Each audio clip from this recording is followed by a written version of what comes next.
Une jeune Britannique, travaillant comme hôtesse à Tokyo, disparaît brutalement. Ceux qui connaissaient Lucy savaient que ça ne lui ressemblait pas. C'était une fille qui gardait des liens très étroits avec sa famille en Angleterre.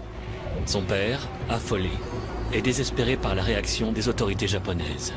Le processus prenait un temps fou. C'était énervant. Et en attendant, on n'arrêtait pas de se demander où était Lucy. Pourtant, la détermination de sa famille donnera à cette affaire de disparition locale une dimension mondiale. We'll do everything we can. We're working closely with the Japanese authorities here. En initiant la plus grande enquête criminelle de l'histoire du Japon, les enquêteurs découvriront les fantasmes sordides d'un séduisant millionnaire. C'est effectivement un homme très dangereux sur le plan sexuel.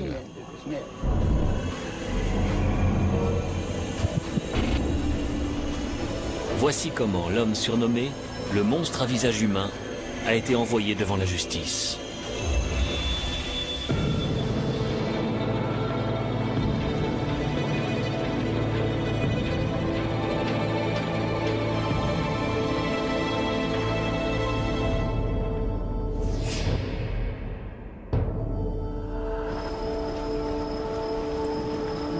Tokyo est une capitale dynamique et moderne. C'est un aimant à touristes et une étape exotique pour les jeunes étrangers.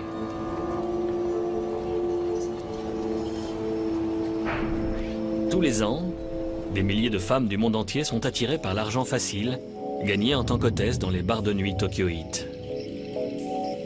Richard Lloyd Parry, un journaliste permanent à Tokyo, a suivi l'affaire depuis ses prémices. À Londres ou à New York, le terme hôtesse désigne quelque chose de plutôt sordide qui s'apparente à la prostitution. Au Japon, ce n'est pas le cas. Les bars de nuit sont des endroits où les hommes se rendent après le travail pour boire un verre ou parler aux filles uniquement. Leah Jacobson, une expatriée américaine installée à Tokyo, a travaillé comme hôtesse pendant plus de 2 ans. Ce métier consiste à complimenter les hommes, à flatter leur ego. Les hôtesses remplissent votre verre, allument vos cigarettes, vous chouchoutent et vous traitent comme une star de cinéma. De nombreux Japonais recherchent une particularité bien précise, encore plus appréciée que la conversation ou la compagnie de jolies jeunes femmes. Beaucoup d'hommes apprécient les blondes aux yeux bleus. Et certains clubs sont spécialisés dans ce genre de fétichisme.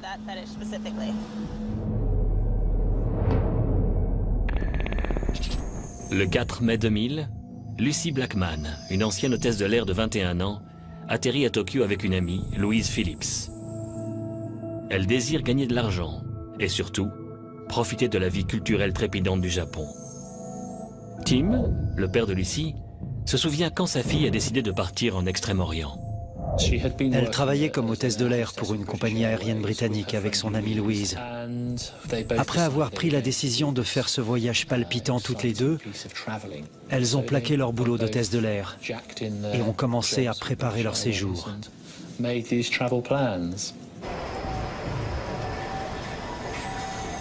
Quelques semaines après leur arrivée à Tokyo, les deux jeunes femmes trouvent une place d'hôtesse dans un club du quartier de Roppongi, le Casablanca. Malheureusement, elles ne savent pas que ces bars sordides aux lumières tamisées ne sont pas sans danger. Akio Kuroki a servi au sein de la police tokyoïte pendant 23 ans avant de devenir chroniqueur judiciaire. Il connaît bien le quartier de Roppongi. Je pense que l'expression quartier chaud est la meilleure pour décrire cette zone. On y trouve de nombreux bars très huppés qui emploient des hôtesses tout aussi chics. Parfois, dans ces bars, on peut se retrouver impliqué dans des activités criminelles, comme la prostitution et la vente de stupéfiants. On peut même y rencontrer des membres de la mafia. Pour les Japonais moyens, Roppongi est un quartier très dangereux. Dans l'univers des clubs de Roppongi, où règne l'obscurité, les jeunes étrangères vont à des rendez-vous organisés qu'on appelle dohan quand un client les apprécie. Ces hommes payent très cher pour emmener l'hôtesse dîner et doivent impérativement la ramener au club une fois le rendez-vous terminé.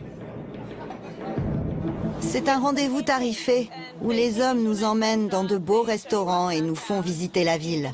On fait comme s'il s'agissait d'une vraie relation, alors qu'en fait, tout le monde sait qu'il s'agit d'un Doan. Elle m'en a parlé au téléphone en disant qu'elle espérait décrocher un Doan.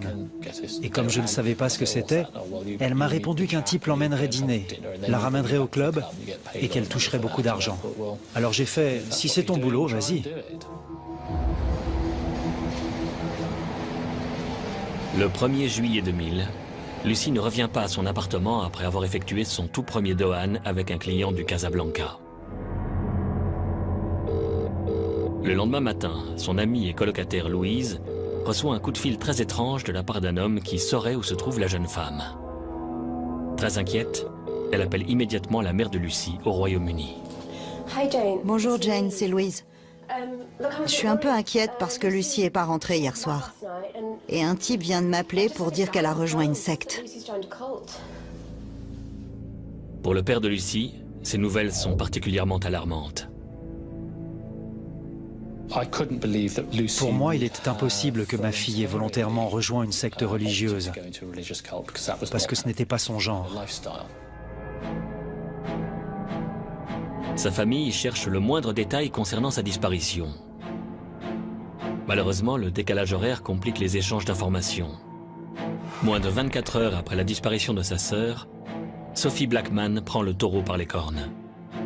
Sophie m'a dit qu'elle prenait l'avion pour Tokyo et je lui ai répondu que je trouverais beaucoup plus de renseignements en restant à la maison, pendu au téléphone pendant 3 ou 4 jours, pour parler au plus grand nombre de personnes. Au fil des heures, l'inquiétude monte. Arrivée à Tokyo, Sophie prend contact avec l'ambassade de Grande-Bretagne et la police locale. Mais après 2 jours dans la capitale japonaise, elle est abasourdie par l'absence de réaction que suscite la disparition de sa sœur. Abattue et déçue, elle appelle son père. Sophie m'a appelé en disant « Mes démarches ne donnent rien. La police s'en fiche parce que Lucy était étrangère. En plus, je suis une fille, et dans ce pays, les femmes sont dénigrées, parce qu'elles sont considérées comme des citoyennes de second rang. Pour le moment, la police ne veut même pas enregistrer Lucy comme personne disparue. » Elle travaillait en tant qu'hôtesse dans un bar, mais sans avoir de papier l'autorisant à travailler. C'est toléré, bien que ce soit illégal. La police n'a pas pris cette histoire au sérieux. Une fille qui travaille dans ce genre de bar et qui part avec un des clients, ça ne marchait pas. Tim comprend qu'il faut agir immédiatement. Sans vraiment savoir par où commencer ses recherches, il prend le premier vol pour Tokyo.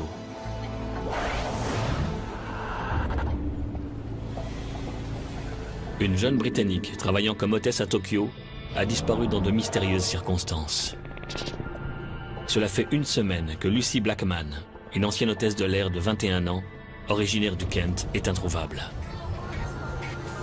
Affolé, son père Tim a traversé la moitié du globe pour rechercher sa fille.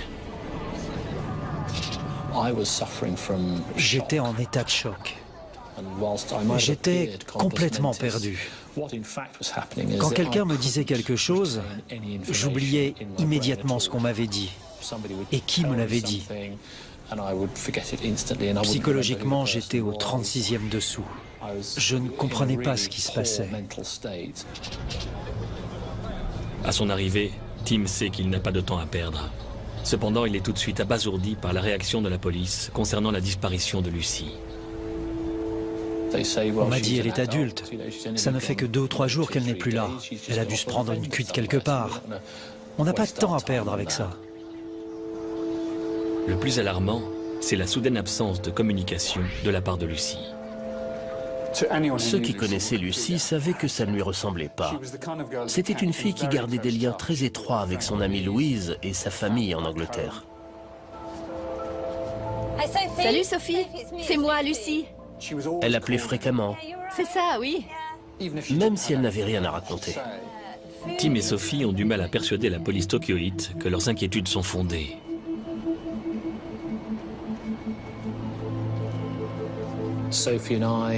Avec Sophie, on se rendait au poste de police.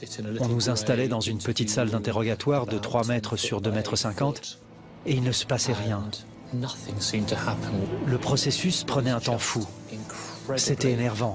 Et à chaque fois qu'on y allait et qu'on attendait, on n'arrêtait pas de se demander où était Lucy. «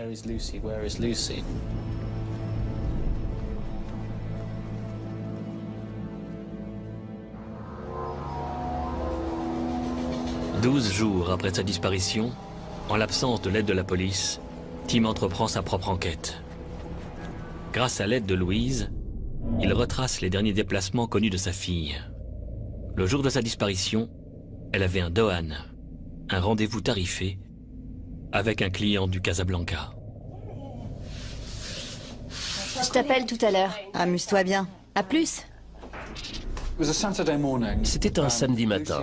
Lucy a quitté la maison qu'elle partageait avec Louise pour retrouver un client du club où elle travaillait pour un rendez-vous. Il lui avait promis un téléphone portable, ce qui était un objet de valeur qu'elle ne possédait pas. Vers 17 h, Lucy appelle sa colocataire. Allô? Salut, c'est moi. Salut. Ça va? Oui, et toi? Super. Et au fait, il va m'acheter un nouveau portable, c'est génial. Elle a appelé quelques heures plus tard, pétillante, disant que le type lui avait donné une bouteille de champagne.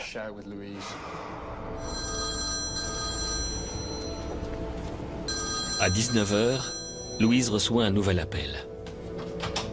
Allô? Je suis chez lui. D'accord, mais tu rentres quand? Il est quelle heure? 19 h. Je pars dans une demi-heure. D'accord. À plus. Merci.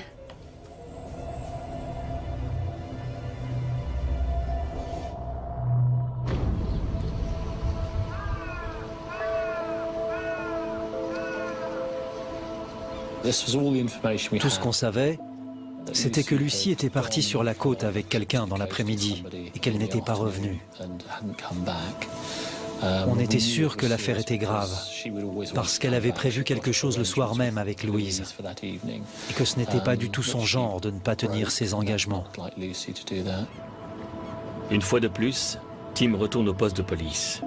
Il sait qu'en localisant le téléphone que sa fille a utilisé, il pourrait la retrouver. Les policiers de Tokyo nous ont dit de manière catégorique qu'il était interdit par la loi d'enquêter sur des conversations téléphoniques, parce que ça portait atteinte à la vie privée. Les Blackman enragent. À nouveau, Tim doit faire avancer l'enquête sans l'aide de la police. Il se tourne donc vers les médias afin de rendre l'affaire publique. Il organise une conférence de presse. L'idée selon laquelle elle aurait éprouvé un soudain intérêt pour une secte religieuse un samedi après-midi ne tient absolument pas la route. Kentaro Katayama, un journaliste et animateur de télévision locale, suit l'affaire. La famille a joué un grand rôle dans cette affaire. À l'époque, on les voyait quasiment tous les jours à la télévision, en train de poser des affiches et de demander des renseignements à d'éventuels témoins.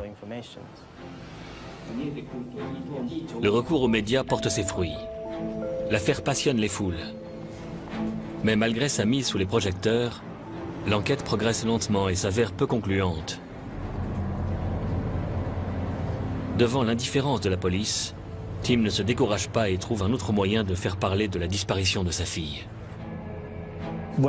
Quand on a appris que Tony Blair venait au Japon, on s'est rencontrés devant les caméras. Il a aussi parlé de l'affaire au Premier ministre japonais. Cette rencontre a été très importante et cela a permis que la disparition de Lucy soit très médiatisée.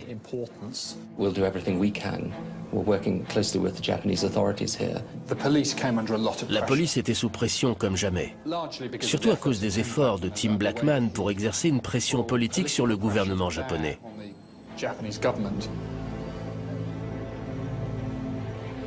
Grâce à son immense couverture médiatique et à l'intervention du Premier ministre britannique, cette affaire de personnes disparues devient la plus importante de toute l'histoire du Japon.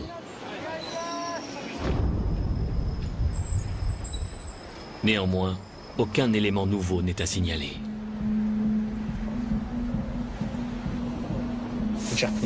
Les dirigeants de ces bars et de ces clubs n'avaient pas envie d'avoir des histoires avec la police. Ces jeunes femmes expatriées qui travaillaient dans ce bar ne seraient jamais allées au poste de police pour y donner des renseignements. La première chose que font les policiers quand on va au poste, c'est demander nos papiers d'identité et notre carte de séjour. Les filles ont donc peur de se faire expulser. Tim comprend qu'il doit employer de nouvelles méthodes pour retrouver sa fille. En mettant en place une hotline, on espérait récupérer des renseignements qu'on n'aurait pas eu autrement. Dès son ouverture, la hotline reçoit une centaine d'appels. Beaucoup viennent d'anciennes hôtesses des clubs du quartier de Roppongi. On a reçu un tas de coups de fil et j'ai parlé à des filles qui m'ont raconté certaines choses qu'elles avaient vécues. Elles étaient parties avec un type à bord d'un bolide. Il les avait emmenées sur la côte avant de rejoindre son appartement où elles avaient dîné et bu un vin très particulier. Bien. À chaque fois, ces femmes disaient qu'après avoir bu ce vin, elles avaient immédiatement perdu connaissance.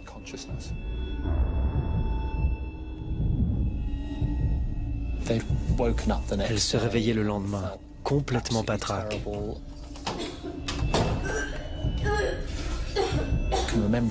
Elle se rappelait avoir vu la loupiote rouge d'une caméra et avoir été très malade à leur retour à Tokyo pendant plusieurs jours.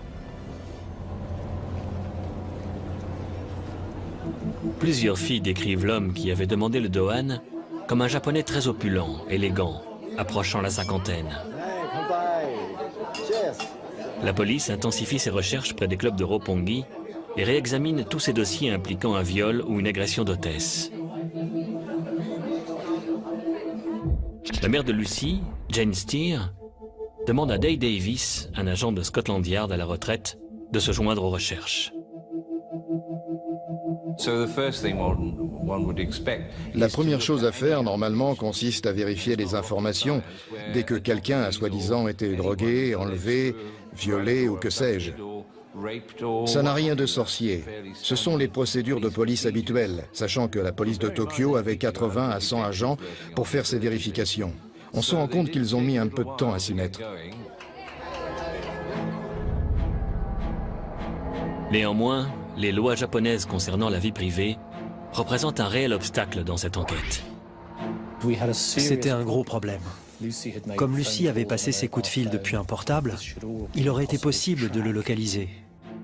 Tim et Sophie s'adressent directement à Derry Irvine, le lord chancelier en visite au Japon, dans l'espoir que sa connaissance du droit soit d'un secours quelconque. Il a persuadé les autorités japonaises qu'une enquête policière était confidentielle et privée, elle aussi, et que par conséquent, une enquête de police sur des conversations téléphoniques passées sur des portables ne contrevenait pas à la vie privée des citoyens. Maintenant capable de localiser les appels passés par Lucy le jour de sa disparition, et fort des informations recueillies par la hotline, les policiers ont un nom. Joji Obara, 48 ans. Les enquêteurs l'arrêtent à Tokyo, chez lui. Le suspect numéro 1 est en état d'arrestation et des agents chevronnés s'apprêtent à l'interroger. L'enquête a fait un réel bond en avant. Où avez-vous fait la connaissance de Lucy Blackman? Pas de commentaire.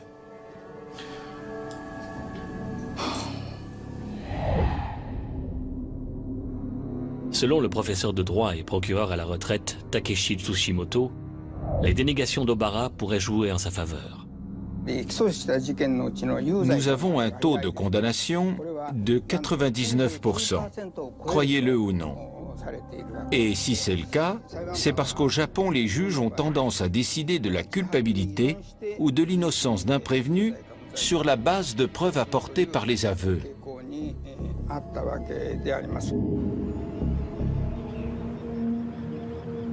Tandis que les policiers font tout pour obtenir cet aveu crucial, leurs collègues entament la fouille des demeures d'Obara à la recherche d'indices concernant la jeune femme. En fouillant ces nombreuses propriétés à travers tout le pays, les policiers ont trouvé énormément d'éléments. Parmi les médicaments, la police découvre plusieurs bouteilles de chloroforme, un liquide capable d'endormir. Entre 4 et 5 000 cassettes vidéo sont saisies afin d'être visionnées. Les enquêteurs trouvent ensuite une pellicule d'appareil photo non développée. On saura ensuite qu'elle contient des photos de Lucy dans l'appartement d'Obara et sur la plage.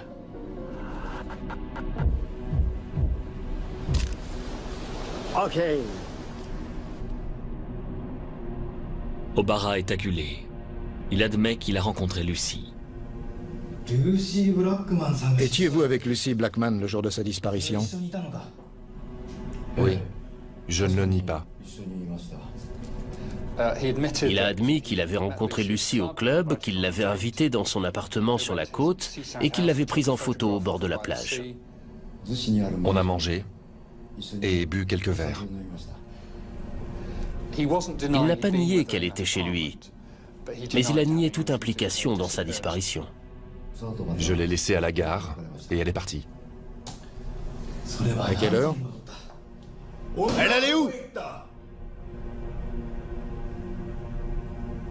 Pendant que Joji Obara refuse de parler, la police enquête sur son passé. Obara est un homme d'affaires riche et séduisant, issu d'une famille qui a fait fortune avec des salles de pachinko, des sortes de machines à sous. Il doit également ses millions à sa réussite dans l'immobilier. Si en apparence il ressemble à un riche excentrique, collectionneur de voitures de luxe, on en sait très peu sur lui. La personnalité de Joji Obara est un mystère en grande partie. Il existe très peu et même quasiment aucune photo de lui après sa sortie de l'université. Dans la mesure où le suspect se mure dans le silence au cours de l'interrogatoire, les policiers fouillent encore plus méticuleusement ses demeures à la recherche de pièces à conviction. Ils ont découvert des cahiers dans lesquels il consignait ses rencontres avec des femmes depuis sa jeunesse. Il y avait quelques noms. Les policiers n'ont pas pu identifier toutes les femmes, sauf certaines. Sur un carnet, Obara a écrit « Trop de chloroforme ». Âgée de 21 ans, Lucy Blackman a disparu alors qu'elle travaillait comme hôtesse à Tokyo. Carita Ridgway travaillait comme hôtesse à Tokyo en 1992. Un matin, un coup de fil prévient sa sœur qu'elle est à l'hôpital. Elle accourt et découvre Carita très mal en point. C'est un soi-disant monsieur Nishida qui l'a amenée à l'hôpital. Vous savez ce qui s'est passé? Hier soir, elle a mangé des huîtres crues. D'accord, je vois. Il explique qu'elle était en rendez-vous avec lui la veille au soir, qu'elle aurait mangé une huître crue et que c'est ce qui aurait provoqué une grave insuffisance hépatique. Après 12 jours de soins, les médecins estiment que la jeune femme est condamnée. Et le 29 février 1992, sa famille accepte que son assistance respiratoire soit débranchée.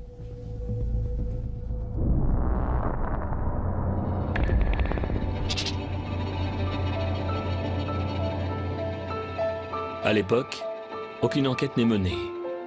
8 ans plus tard, en 2000, 3 mois après la disparition de Lucy, l'affaire Blackman fait la une des journaux en Australie.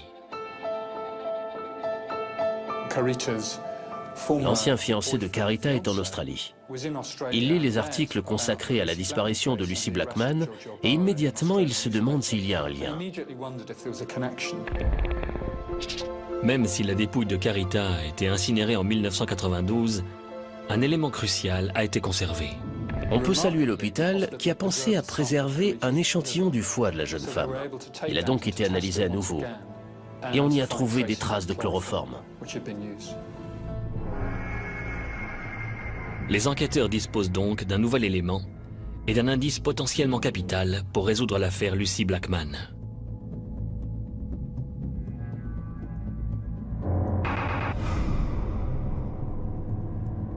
Ils visionnent l'impressionnante collection de vidéos du suspect et font une sinistre découverte. Portant un masque, Obara se filme en train d'administrer du chloroforme à ses victimes avant de les violer. Au Japon, le viol de femmes sans connaissance s'appelle Junkogan. Cette pratique sexuelle est recherchée par certains fétichistes. Dans l'une des vidéos, la cause de la mort de Carita est élucidée. La police japonaise finit par trouver la vidéo de Joji Obara en train de violer Carita. Ainsi, elle parvient à démontrer que la jeune femme n'est pas morte à cause d'une huître pas fraîche, mais à cause des médicaments qu'Obara lui a administrés pour qu'elle perde conscience et qu'il puisse abuser d'elle. Les agents de police savent qu'ils ont affaire à un tueur et à un violeur en série. Ils inculpent Obara du viol et du meurtre de Carita Ridgway et du viol de 8 autres femmes. Les Blackman apprennent la nouvelle. Je lisais les articles comme tout le monde et je me disais que ce gars n'était vraiment pas net. Mais je ne pouvais pas penser qu'il pouvait être le meurtrier de Lucy. Sûrement parce que je me refusais à cette idée.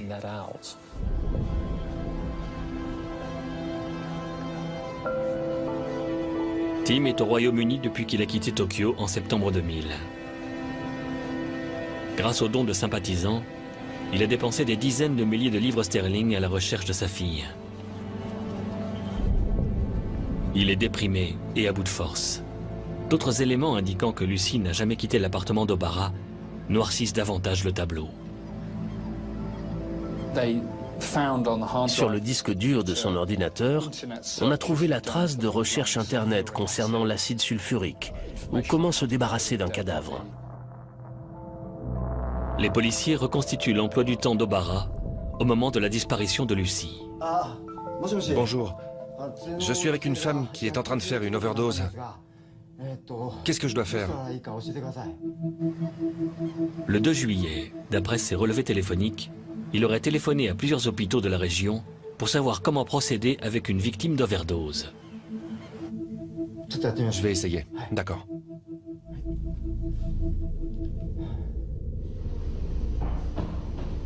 Le 3 juillet, le concierge de son immeuble appelle la police pour se plaindre des bruits étranges qui viennent de son appartement. Il s'est disputé avec le concierge du bâtiment. 2 agents de police sont venus alors frapper à sa porte.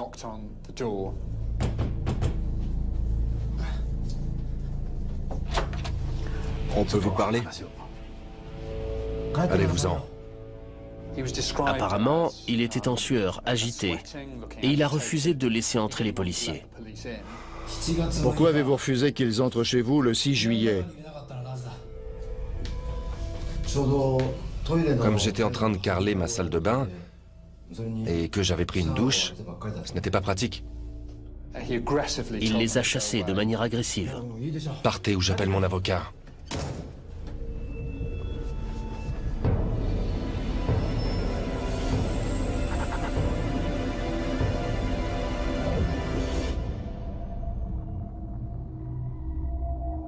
Malgré ce comportement étrange, les agents de police sont pieds et poings liés.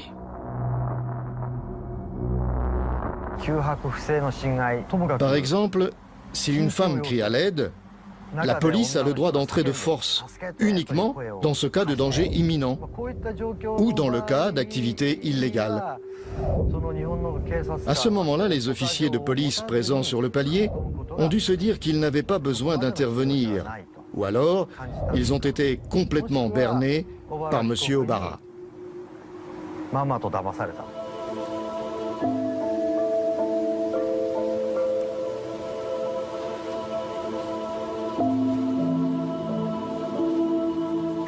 Cela fait 7 mois que Lucy a disparu et 18 semaines qu'Obara est aux mains de la police. Les enquêteurs élargissent leur champ de recherche autour de l'appartement côtier du suspect. Ils franchissent les arbres jusqu'au rocher où une grotte surplombe la baie. Et à l'entrée de cette grotte, ils découvrent une baignoire retournée. J'étais chez moi, en train de regarder le journal télévisé, et je voyais tous ces draps bleus et les policiers qui s'activaient sur la plage.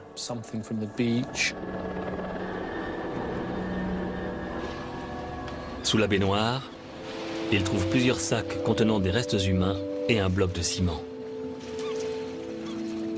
Je crois que tout le monde savait que c'était le corps de Lucy. Mais moi, je ne le pensais pas.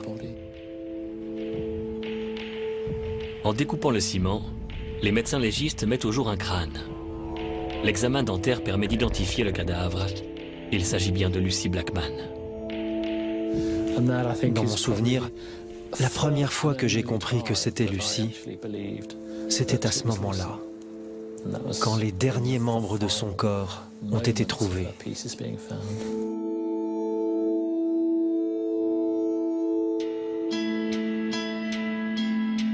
La longue enquête menée pour retrouver la jeune femme se solde par une fin tragique. Reste à traîner son meurtrier devant la justice. Mais Joji Obara nie toutes les accusations portées contre lui. Et qu'est-ce que vous dites de ça? Le 7 juillet, vous avez démembré Lucy dans la salle de bain avant de la cacher dans une grotte. Pas de commentaire.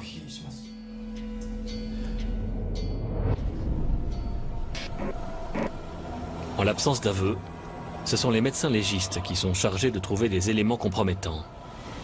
Ils déterminent rapidement l'outil utilisé pour démembrer le corps de la jeune femme. Voici les explications du docteur Masahiko Ueno. En examinant les découpes, on a remarqué de petites déchirures resserrées.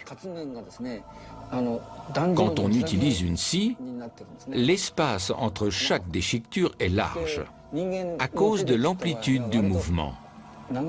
En revanche, quand on utilise une tronçonneuse, le mouvement est tellement saccadé que la surface des déchirures est particulièrement dentelée.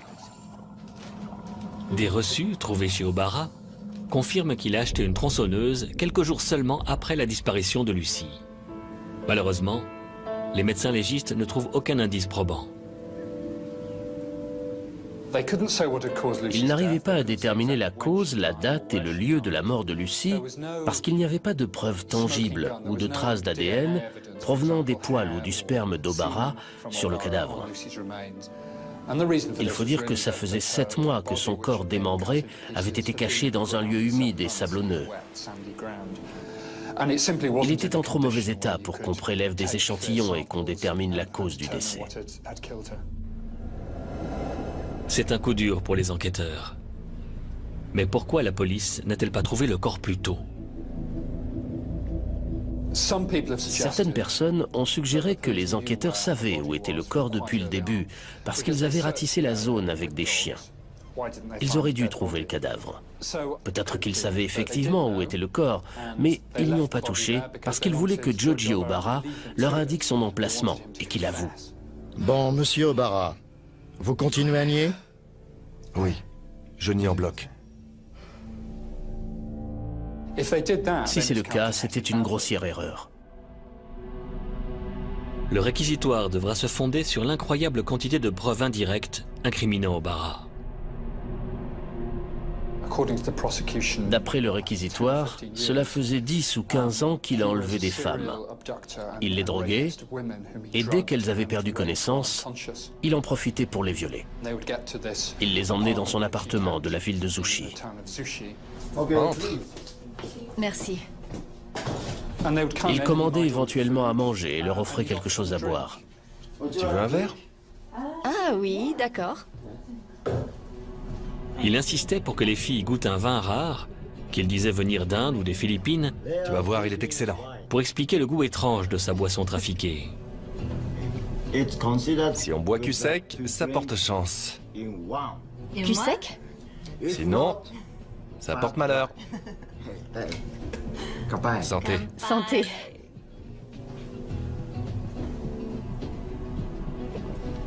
D'après le réquisitoire, c'est ainsi que Lucy a perdu connaissance le soir du 1er juillet 2000.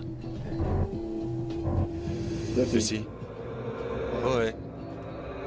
Ouais.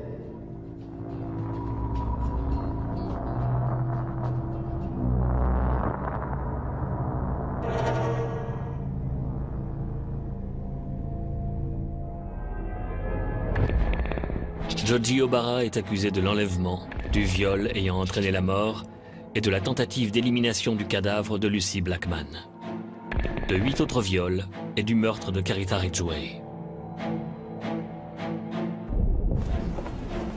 Le 3 juillet 2001, au cours d'une audience, Obara plaide non coupable pour l'ensemble des accusations.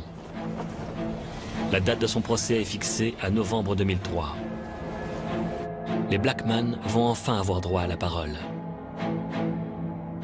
Mais au cours du procès, Tim se retrouvera mêlé à une controverse qui lui vaudra les foudres de l'opinion publique et qui divisera sa famille. Le corps démembré de Lucy Blackman, âgée de 21 ans, a été découvert dans une grotte au bord de l'océan Pacifique, à 1 heure de route de Tokyo. Joji Obara, un séduisant millionnaire mystérieux, est accusé d'enlèvement, de viol et de meurtre, en plus du meurtre de Carita Ridgway, une hôtesse australienne, et de 8 autres viols.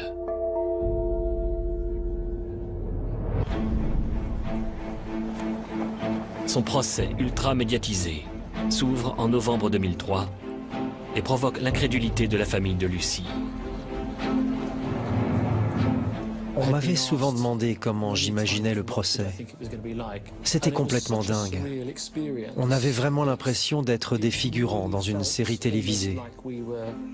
On n'arrêtait pas de me demander si j'étais en colère contre lui, ou si j'avais envie de lui sauter dessus pour le poignarder. Mais non, rien de tout ça. Je ressentais un sentiment particulièrement étrange. Dès le début du procès, l'avocat de la défense, Yasuo Shionoya, remet en question le flot de preuves indirectes. Cette affaire est très compliquée. Les avocats de l'accusation et ceux de la défense ne voient pas du tout les choses de la même manière. Par exemple, nous ignorons la cause du décès de Lucy Blackman. Pour résumer, il y a beaucoup de faits que nous ignorons et beaucoup de zones d'ombre sur lesquelles personne n'a fait la lumière. La défense disait « Il n'y a aucune preuve qui montre que notre client aurait, selon vos dires, violé, tué et découpé cette femme en morceaux. Il n'y avait que des preuves indirectes. Et les avocats de la défense ont fait tout leur possible pour donner une autre explication à la présence de tous ces petits éléments.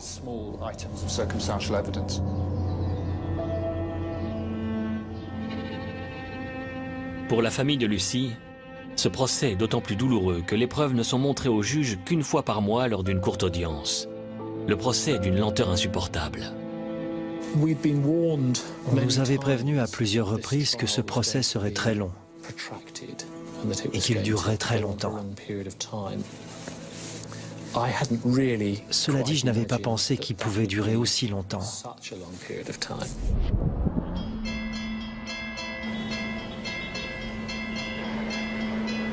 Le 30 septembre 2006, 3 ans après le début du procès, les événements prennent une tournure étrange quand Joji Obara fait une proposition aux parents de Lucy. On m'a dit assez tôt qu'il fallait que je m'attende à une réparation de la part de l'accusé. À l'époque, j'ai trouvé ça un peu curieux. La défense propose à Tim et à son ex-femme, Jane Steer, plus de 450 000 livres sterling chacun de la part d'Obara. Au Japon, dans ce genre de procès, il arrive que l'accusé qui plaide coupable offre une somme d'argent à la victime en signe d'excuse et pour arranger les choses. S'il a donné de l'argent, c'était par obligation morale. Le fait est qu'il n'est pas responsable au regard de la loi. Par exemple, dans le cas de Lucy Blackman, il sentait qu'il avait une obligation morale de donner de l'argent à ses parents, parce qu'elle était morte, alors qu'il l'avait invitée chez lui peu de temps avant. Tim accepte l'offre. Mais la mère de Lucy, Jane Steer, la refuse et désapprouve en public la décision de son ex-mari. Jane disait que les procureurs leur avaient déconseillé d'accepter toute compensation financière à ce stade du procès. Mais Tim a pris l'argent. Qu'avez-vous pensé quand il a accepté l'argent? Je n'arrivais pas à comprendre comment un père pouvait accepter de l'argent avant la fin du procès de la part d'un homme comme Joji Obara. Pour moi, c'est immoral. Je me suis dit qu'étant donné la souffrance que notre famille avait endurée, ce paiement était mérité, alors je l'ai accepté. Le 24 avril 2007, au bout de 4 ans de procès, les 3 juges rendent enfin leur verdict. Tim et Sophie sont au fond de la salle quand les peines sont prononcées. On entend un énorme bruit de chaises qui tombe, parce que les journalistes se ruent dehors à toute vitesse, sans qu'on comprenne pourquoi. À 55 ans, Joji Obara est reconnu coupable du viol et du meurtre de Carita Ridgway, ainsi que de 8 autres viols. Mais en ce qui concerne Lucy, il est acquitté. À bien des égards, nous pensons que la justice n'a pas été rendue pour Lucy. Aujourd'hui, la famille de Lucy est très déçue, je le sais. Mais je lui demande de comprendre la décision des juges. Au départ, Sophie et moi étions révoltés et stupéfaits que malgré toutes les preuves rassemblées contre cet homme, les juges puissent arriver à cette conclusion.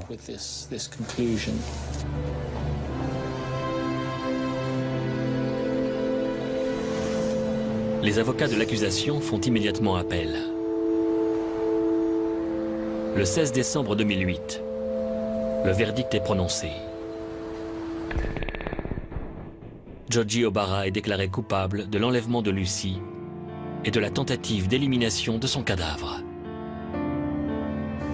Nous avons traversé un véritable calvaire, pas uniquement aujourd'hui, mais ces 8 dernières années. Mais nous avons enfin obtenu 2 condamnations pour les crimes qu'Obara a commis envers ma merveilleuse Lucy. Même si Joji Obara passera le restant de sa vie derrière les barreaux, les profondes blessures de la famille de Lucy ne cicatriseront jamais. À mon sens, le premier enfant tient une place particulière. J'étais un jeune homme de 26 ans quand elle est née. Il y a une photo de moi avec elle, vers l'âge de 18 mois, en train de marcher dans l'allée. Malgré sa belle petite tête blonde, tout ce que je vois, c'est son avenir tragique.